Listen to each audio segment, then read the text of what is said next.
students.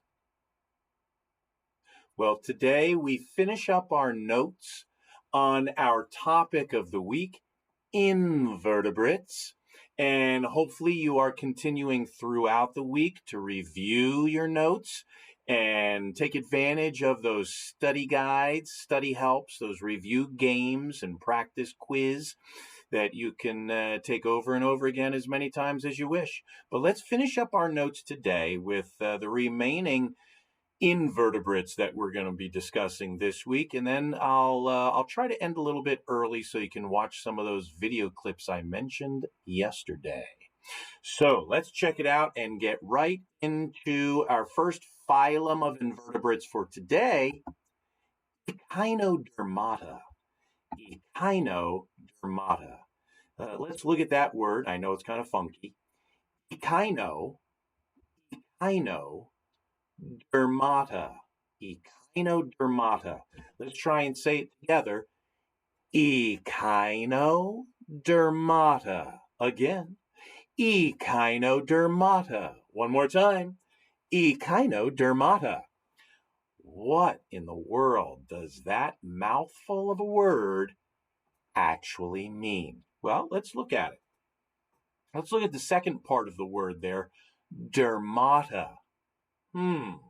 I think there might be part of that word that you might recognize, derma. Derma. Have you ever heard of a dermatologist or the epidermis? Do you know what a dermatologist studies? The skin. Derma means skin. The epidermis is the outside layer of your skin. So this name, as we dissect it, has something to do with skin. Now, what about the first part of the word? Echino. What in the world does that mean? I'm just going to tell you because I can't really think of a good example to bring it home for understanding. But echino means spiny, spiny skinned.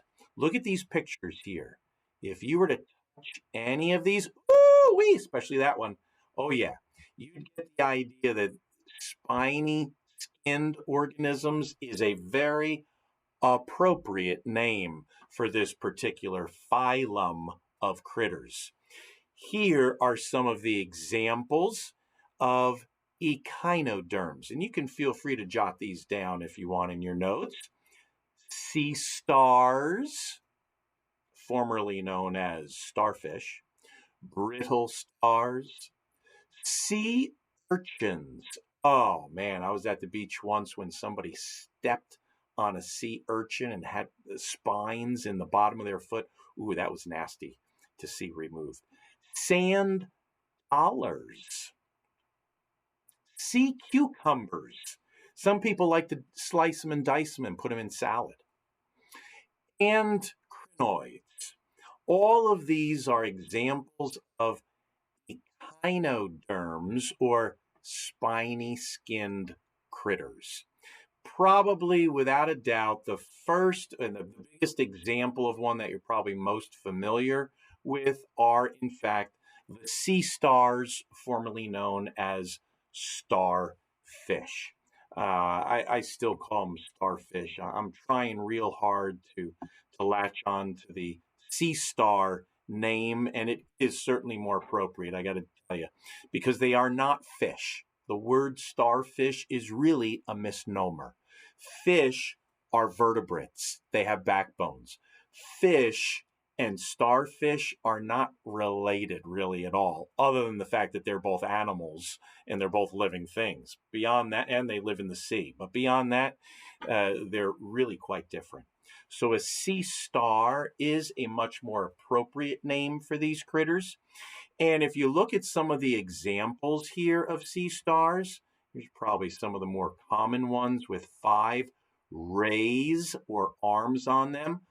There are other varieties here with many more legs, but all of them have what is called radial symmetry. If you were to draw a point in the center, they have radial symmetry going out from them. But here's a quick little story about sea stars. I forget how many years ago, but there were clammers in the Gulf of Mexico. Uh, Fishermen who used to fish for clams, and that was their livelihood. They'd fish for clams, bring in the clams every day, and they'd sell them. Well, they found that unfortunately some of the water was infested with sea stars. And the sea stars, they'd pull up their nets for the clams, and the clams would be open and empty because the sea stars were eating the clams. And so these fishermen got really upset. And you can imagine what a fisherman with a sharp knife might do to a little critter that they got upset about. Well, yeah, you guessed it. They removed the sea stars from the shells of the clams and chopped them in 2 or 3 pieces and threw them back into the sea, thinking that they had killed them and were saving their crop of clams in the sea. They learned a very important lesson the hard way because evidently they did not pay attention in 7th grade science. You see, sea stars have an interesting ability to regenerate body parts. Remember how we talked about sponges a couple days ago where their cells actually reorganize? Well, sea stars don't go that far. You can't chop them up into a million bits and pieces and have them come back and reorganize. But as long as these rays have a little portion of the central disc intact, they can regrow the rest of their body. So these clammers, the next season they came back, and guess what? There were no clams left there at all because instead of getting rid of all of the sea stars, they like quadrupled the population of sea stars and they ate all of the clams. So you never know when a little tidbit of information from science class might save your livelihood. And they learned a very important lesson that season that, well, you know what? We better not chop up these sea stars anymore or we're just making more of them. And I don't think they went on to become sea star farmers. I'm not quite sure about that. I don't know if you've ever eaten a sea star. I don't know if anybody eats sea stars, but they certainly would not be appetizing to me. But that as it may, let's move on to the next type of echinoderm, which are sea urchins. Oh boy, oh boy. Yes, these are echinoderms, and they definitely live up to the reputation of their name, spiny skin. I mean, look at them. Like the porcupine of the sea. They've got spines coming all out of them. And as I mentioned before, they're almost like quills of porcupines.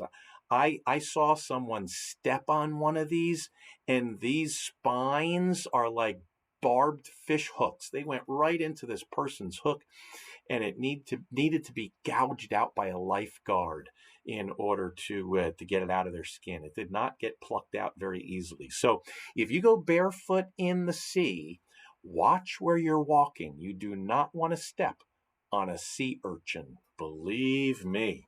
All right, the next type of echinoderm are sea cucumbers. Now, I was joking before when I said people slice them and dice them and put them into salads. I mean, maybe some people do. I suppose some varieties of sea cucumbers might be edible, but I think the first picture here shows you how they got their name. Think about it. You don't have to use too much creativity to see that this first animal here looks like a cucumber.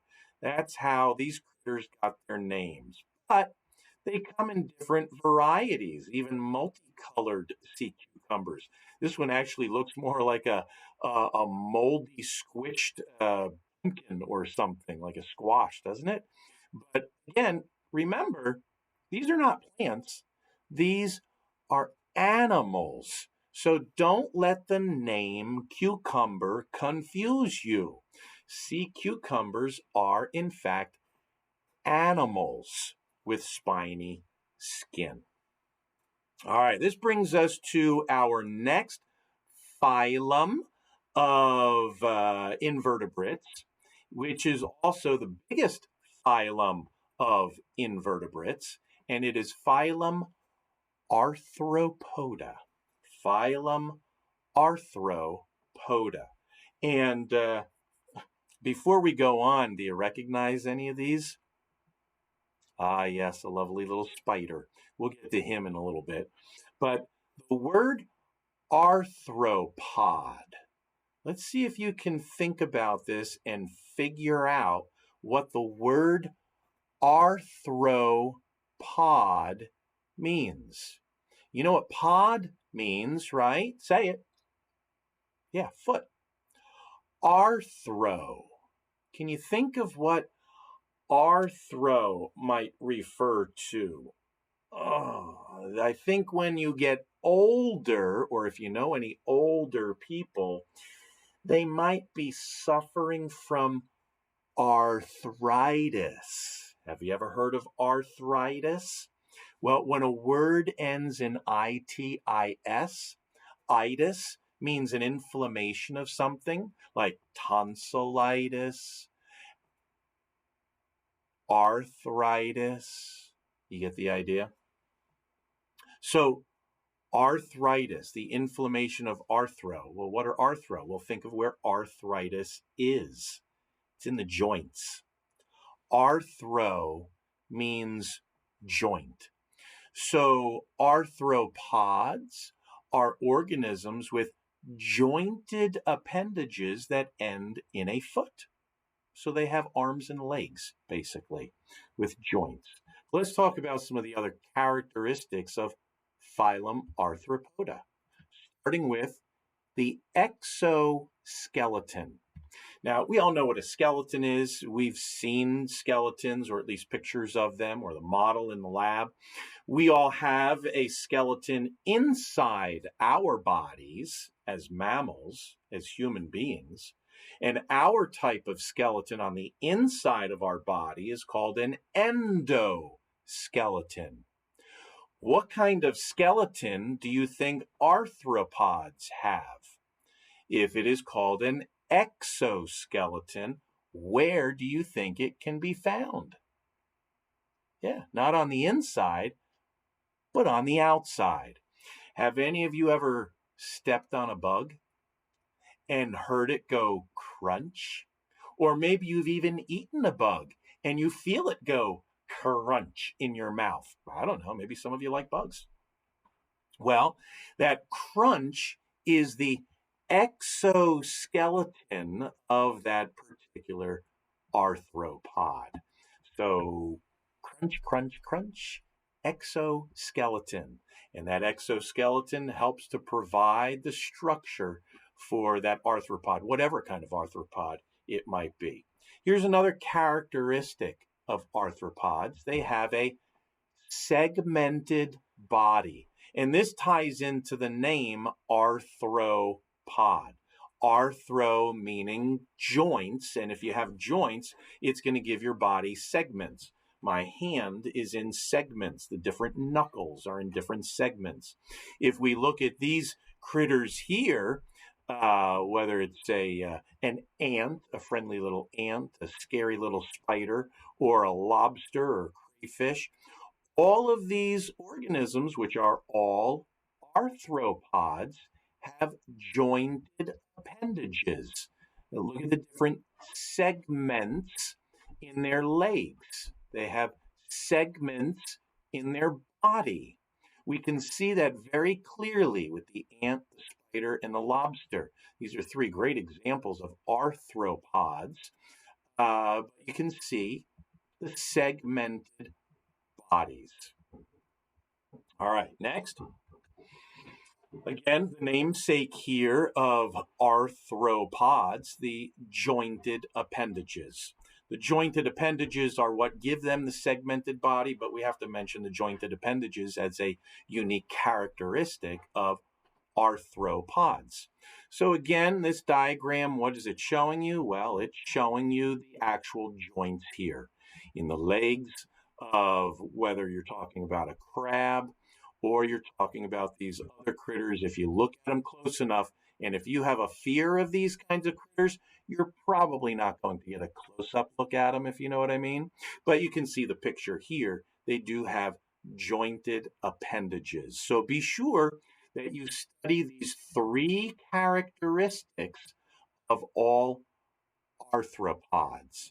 And we're going to continue here with different classes of arthropods. And I don't mean like history class and math class and science class. I'm talking about the taxonomic division called classes.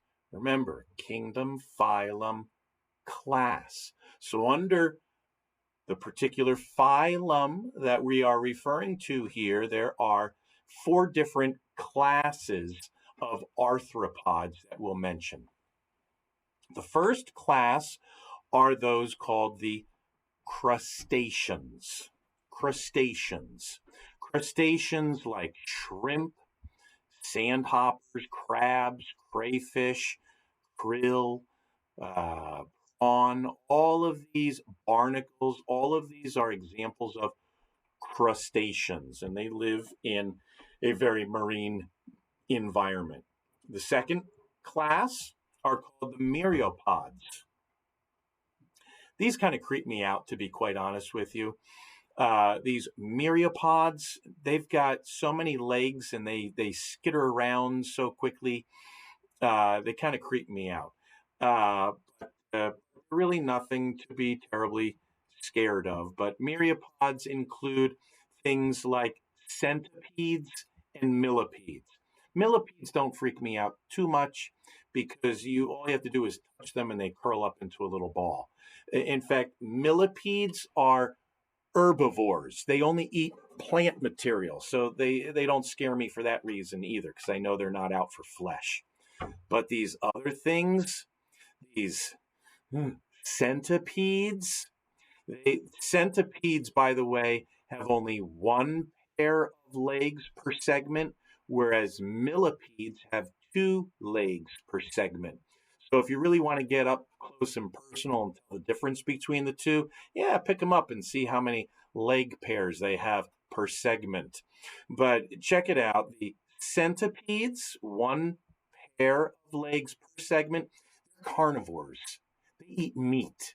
You know, if you pick up a centipede, it could bite you. Millipedes, they're not going to bite you unless you're a plant leaf. But centipedes, they could bite you. I've been in basements before where, have you ever seen cellar centipedes? Just thinking about it is making the hair that I have left stand up on my head and on the back of my neck, because these cellar centipedes freak me out. You're seeing them scurry along the floor of a cellar is just, scary. All right. For some of you, you might be more scared by the next class of arthropods, the arachnids. Do any of you have arachnophobia? If you do, then you have a fear of spiders. And you can be glad that you're watching this video and not in the lab, because usually when I get to the arachnids, I have some friendly critters drop in for a visit from the ceiling, if you know what I mean. So anyway, arachnids. Arachnids include various things, most common of which are the spiders. And that brings us to the last group, which we're going to spend the least amount of time talking about, but it is in fact the largest group of arthropods on planet Earth. And they are the insects. Insects. We'll be doing an activity on insects, but there is such a variety. We could spend an entire year learning about insects. Insects are fascinating creatures, and by far the most common, most prevalent, most biggest number of invertebrates on planet Earth are the insects. If everything else were killed off somehow, undoubtedly some insects like cockroaches would survive and would become the next dominant species on planet Earth. So there we have it, folks. There's a quick overview of invertebrates, and I believe I've left enough time for you to watch a few video clips that I post for you. And I hope you don't get too freaked out by them, but enjoy the video clips. Don't forget to study. And for now, I'll say bye-bye.